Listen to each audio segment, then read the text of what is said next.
شوف هذه الفنضة، كان لازم تتصل فيني بدري. أنا أصلح هذه الأشياء وأنا مغمض. لو احتجت شيء، الدش، الثلاجة، علمني. في هذا الحي لازم تكون كل شيء، سباك، كهربائي، وأنا كل شيء.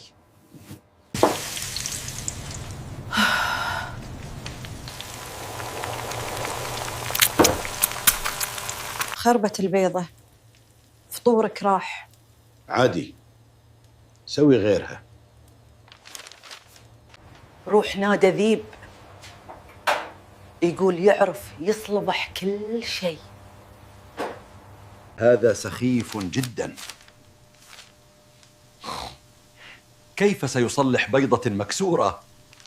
أنا هني لإنقاذ الموقف بخبرتي الواسعة. خلصنا بس ورنا شغلك.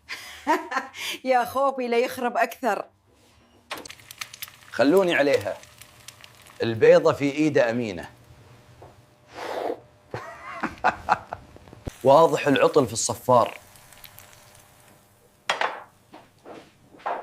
خرب من الداخل. يا وليدي، وش داخل البيضة؟ وش بتصلح؟ لا تستعجل، فين طريقة علمية لازم أفرغها أول. المرحلة الأولى التفريغ.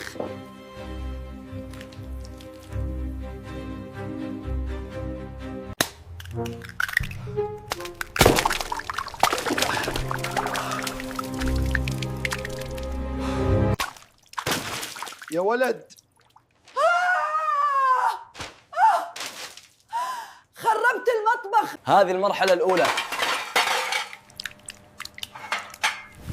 بعدين أركبها من جديد.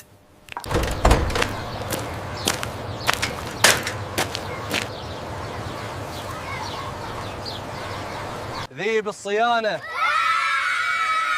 شوفوا ذيب الصيانة. جاكم فني الصيانة ضيب.